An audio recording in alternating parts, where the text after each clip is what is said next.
Ayan. Yun po, Kenya Forestry Research Institute, KEFRI ang tawag po nila. Sila po ang specialist on pests, diseases, and insects on vegetation. Bakit po sinasabi namin, nabanggit ko Norris? Pero of course, hindi pa talaga natin dapat sabihin na Norris. Pero pagdating po kasi sa in general approach, in scientific approach, masabi ko na very limited po ang risk natin. Kasi ang mga Kenyan foresters o kaya kung sino po yung mga in charge po pagdating sa mga pest and insekto, yung mga ganon, na talagang risk po ng ating mga plantations or whatever, inaalagaan po nilang maigi. At saka, baka sasabihin nila na, paano po namin malaman talaga na sigurado ito? Paano kung nagkaroon ng sunog? Alam niyo po, yung mga sunog, bibihira lang po na nangyayari yun sa mga plantation. Kasi sa mga plantation, sigurado may mga nagbabantay. Pero yung mga rainforest, yung mga kagubatan dyan, kung saan-saan, yun ang madalas na sinusunog. Di po ba? Kaya wala po tayong iintindihin na risk o kaya wala po tayong iintindihin na problema pagdating po sa ating mga trees later. At kung sakali mang namatay yung tree natin, they always make sure that they're going to plant 2 more trees. Para, kung sakali man namatay, hindi nila sabihin na, I'm sorry, your tree died. Hindi. Pag sinabing meron kang biniling tree, ibig sabihin, meron ka talagang tree at binabantayan nila. Kanina, nabanggit yan siguro naman, nakita ninyo, halagang 1,000. Kayang-kaya po ba natin? At magkakasya po ba ang 1,000 in 20 years? Para mag-alaga ng isang tree? I don't think so. Pero kami po ang mag-aalaga ng trees ninyo. So yun po ang role namin. Yun po ang responsibility namin. So para sa inyo, magiging effortless. Upo na lang kayo. Di ba? Mag-aantay na lang kayo ng profit. Di ba? Pero we're gonna talk about that later, okay? University of Ghent in Belgium. Yan po ang gumagawa ng mga research, nag-research ng mga projects for cloning trees. Yan po, sila po ang gumagawa ng paraan, nagkuklone po sila ng trees. Na hindi katulad sa atin na kailangan pag nagtanim tayo ng seeds para magkaroon lang ng seedling, pa isa-isa, di ba?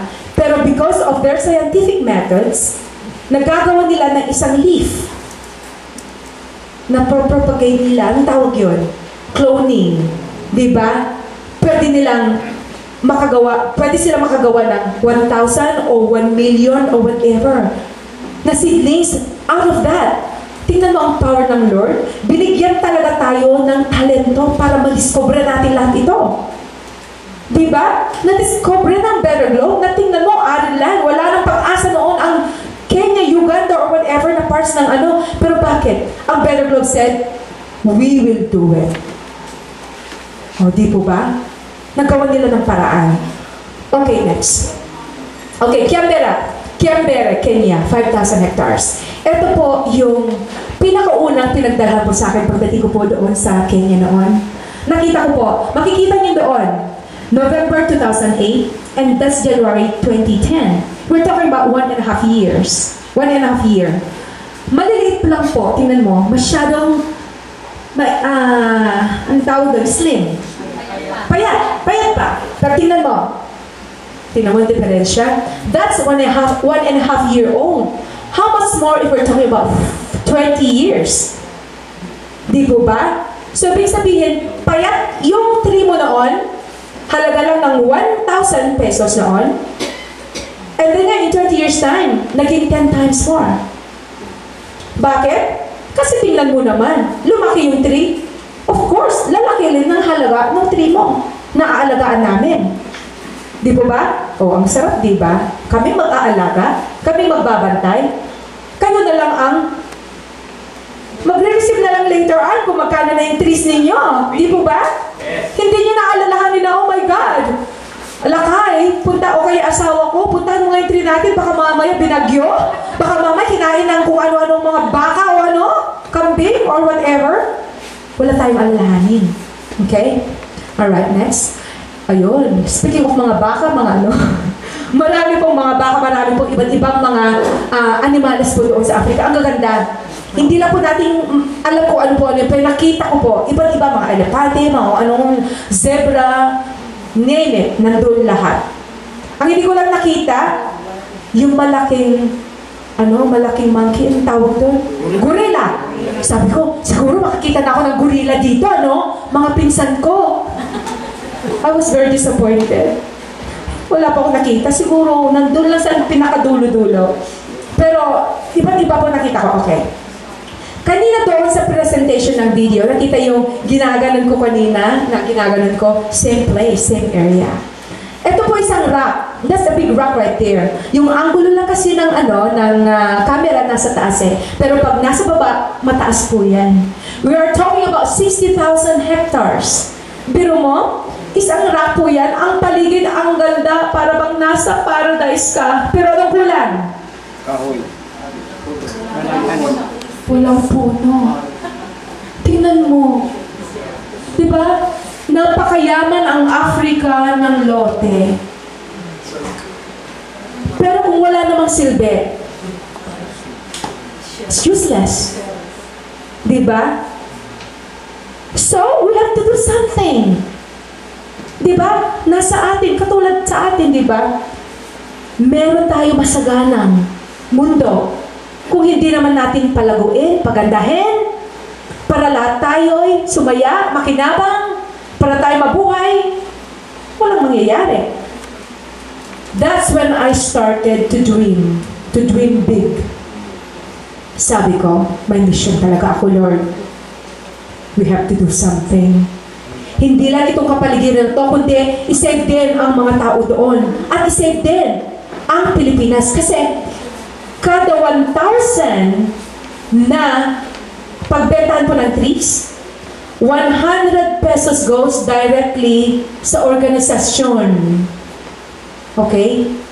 And then, maliban po doon, magbibigay din po ang Better Globe ng iba pang donasyon para sa Mystica Charity. Okay, para sa organisasyon ninyo.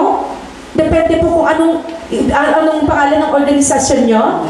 So instead of going to my Mystica Charity Foundation, mapupunta po sa inyo dahil dito po, mga tao, you belong to that foundation. What is for you is for you. Hindi ko po aagawin.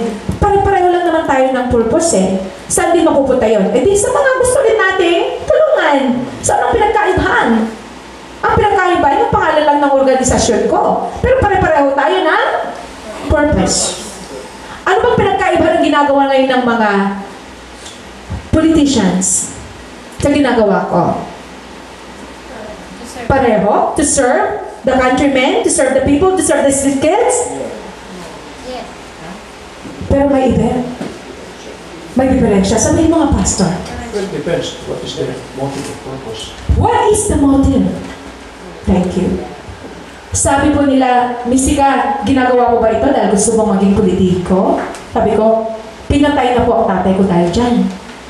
Pwede po akong maging politika in my own right, in my own power, sa sarili kong pamamaraan. And this is my way. Di po ba? Dahil walang pinagkaiba ng ginagawa nila at ako.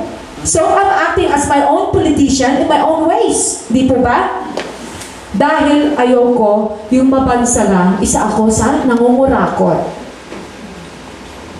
Di ba? Bato-bato sa langit. Ang tatamaan ng magalit, hindi ko naman po nilalahat. Di po ba? So, pero I am saying this because that's what's happening. Yun po ang nangyayari. At hindi po natin maiwasan kung minsan na tayo po ay mag-iisip saan ba napupunta yung pera natin. Saan po napupunta ang mga donasyon natin.